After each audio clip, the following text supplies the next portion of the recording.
Well folks, here we are then. This behind me, it's going to be really difficult to get a lot of this in, is the Menin Gate. This is going to be done in two parts tonight because right now it will be really noisy for you. Really noisy for me, pretty dangerous. Trying to cross the roads with all the cars. So two-parter, this is before the ceremony. This is we're 5:25 European time, and this is the gate behind me. I've got a lot of kids coming down, so it's going to be a bit noisy inside. So I'm going to talk really loudly for you. There's over 54,000 names on the Menin Gate, and you'll see these names behind me. Apologies for all the noise. Mind the cyclist call. Apologies for all the noise. Not a lot I can do about that. But so as you can see, this is the Menin Gate. Pan you around. We have 4 Newark lads on the gate. I have a distant family on the gate as well. So many people do, so many names. It's just incredible. And as you saw earlier this week at Tynecott, the other names that couldn't come on the gate, they went up to Tynecott. So it's something like 54,605, but I could be wrong. Someone I'm sure could be right. But it's pretty much like that. Anyway, there's a lot of names here.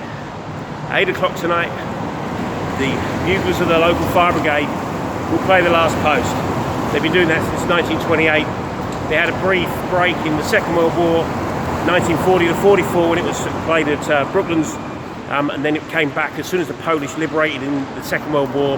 That very night they liberated, fighting still going on, they played the last post.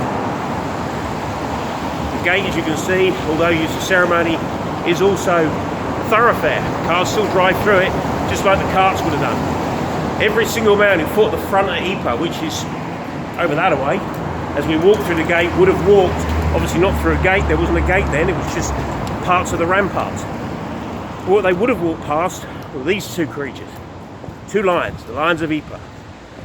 The lions of Ypres were later on given to the Australians, and the original lions, left and right of me, the original lions were in Canberra. They came back here last year for a year, they went back to Australia, and then the Belgians sensibly made 2 replicas of the lions and put them back where they used to roughly stand in the before the First World War and during the First World War, when the ramparts came up to roughly where the lions were and the road came through.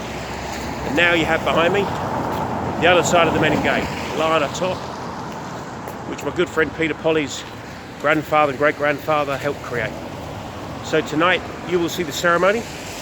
I will film the ceremony for you as best I can, and you get to see what happens here. The respect they pay to all the fallen soldiers of the Commonwealth. It's quite incredible. Something to come and see once in your life. You're going to attempt to cross the road safely, not get run over, at least till you've had the next vlog anyway. And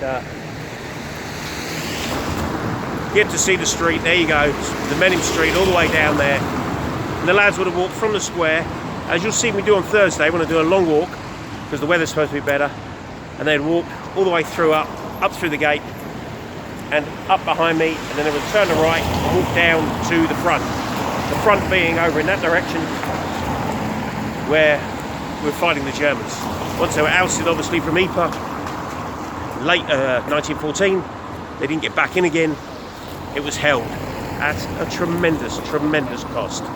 And that's why the men here of Ypres, the people of Ypres, thought it worthy to do the ceremony that they do and have been doing. I was privileged with a good friend, Andy Shannon, to be here for over 30,000th playing of the last post, which is quite something, back in 2015.